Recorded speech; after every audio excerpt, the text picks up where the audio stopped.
Yo, what's good YouTube? It's your boy Elijah here, and as you can tell from the title of the video, today we're going to be talking about corruption in football, G.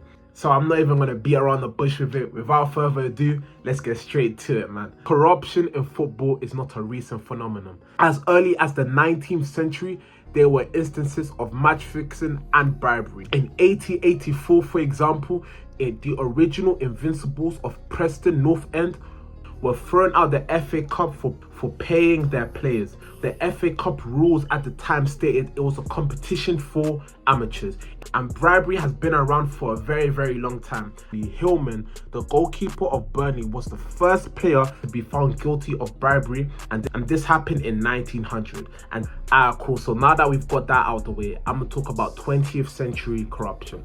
Football's increase in commercial value and popularity also meant that there were more opportunities for corruption. Many well-known instances of match fixing occurred in the middle of the 20th century, mostly in Italy. The Totonero scandal, forgive me for my pronunciation, was the first match fixing scandal in Italy. The participants of this scandal were Avellino, Bologna, Lazio, Milan, and Perugia of Serie A.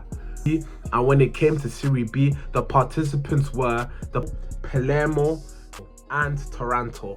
In 1946, Italy introduced a state-run pool for citizens to bet on football, called the Totonero. It was the only form of legalized football betting in the country until the late 1990s. It was for fans to win, they needed to correctly pick the outcome of 12 games, making it virtually impossible for the pool to be fixed since so many matches were involved. Because of this, the only way to bet on a single match or the winners of events like the Coppa Italia or the Serie A was to bet with illegal bookmakers. The plan was created in 1979 by restaurant owner Alvaro Trencha, forgive me if I butchered that, and his supplier Massimo Corencia. I know I butchered that. The restaurant was a very popular spot for many Lazio players to fix matches in exchange for a cut of the money. And the first match to be fixed was a friendly between Lazio and Palermo on November 1st, 1979. Now, this scandal had severe repercussions, with AC Milan, Italy's most prestigious clubs, and Lazio being demoted to Serie B. Stefano Pellegrini got a 6-year suspension, and Massimo Calciopoli got a 5-year suspension.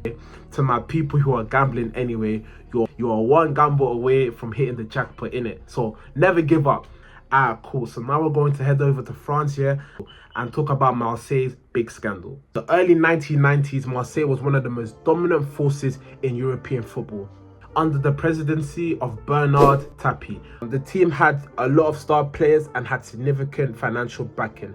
And for the guys who don't know who Bernard Tapie is at all, I'm going to tell you a little bit about his life. I promise it's not going to be too long. Bernard Tapie started his career as an entrepreneur, becoming a well-known businessman in France. He was involved in various ventures from owning a chain of stores to dealing in electronics and household appliances. Tapie owned the La Vie Claire cycling team, which included famous cyclists like Bernard Hinault and Gerd Lemond. The team achieved significant success, with them being able to win the Tour de France. And in 1986, Tapie bought Marseille under his ownership. Now this is where it gets juicy, because Marseille's match-fixing allegations was centered around a League One game against Valenciennes on May 20th, 1983, just days before the Champions League final against AC Milan. It was revealed that Marseille had bribed several Valenciennes players to ensure that they would not perform to their best abilities, allowing Marseille to win easily and avoid any injuries before the Champions League final. The scandal came to light when Valencia's player Christopher Robert, alongside his teammates Jorge Burruchaga, were approached with the bribe. Tapie was found guilty of corruption and received a prison sentence, along with a ban from any football-related activities. And Jacques Glassman was awarded with the FIFA Fair Play Award for exposing the corruption that was going on. So now anyway, we're going to go back to Italy again and talk about Juventus. Cool. So Calciopoli was a sports scandal in Italy, which involved the various clubs and numerous executives. Also, I forgot to mention as well, some referees were involved. So the scandal was uncovered on March 2006. Wiretaps revealed that certain clubs have been influencing the selection of referees.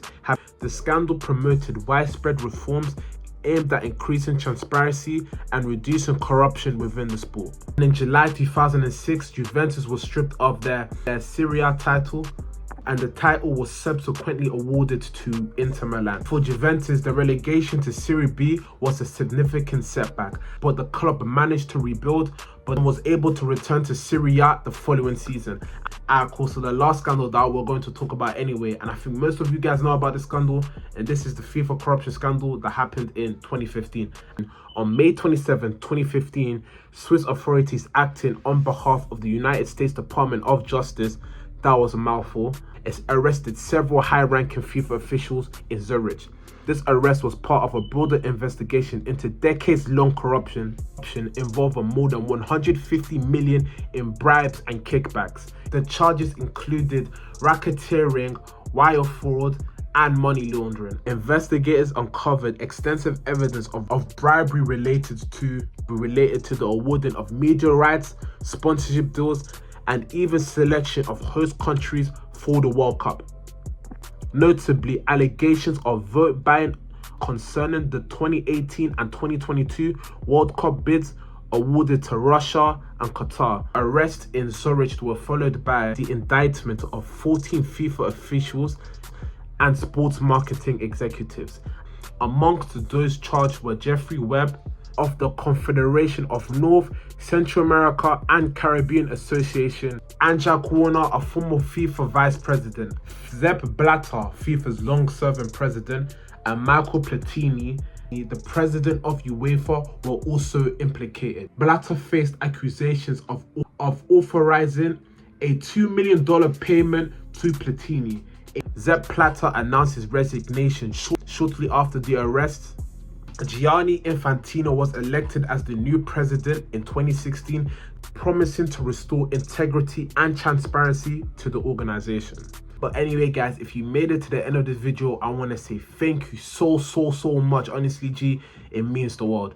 If you found this video interesting, I've got a video talking about corruption and boxing, so check that out if you want to in it. If you enjoyed this video, make sure to like, comment, share and subscribe, yeah, and I'll catch you guys in the next one.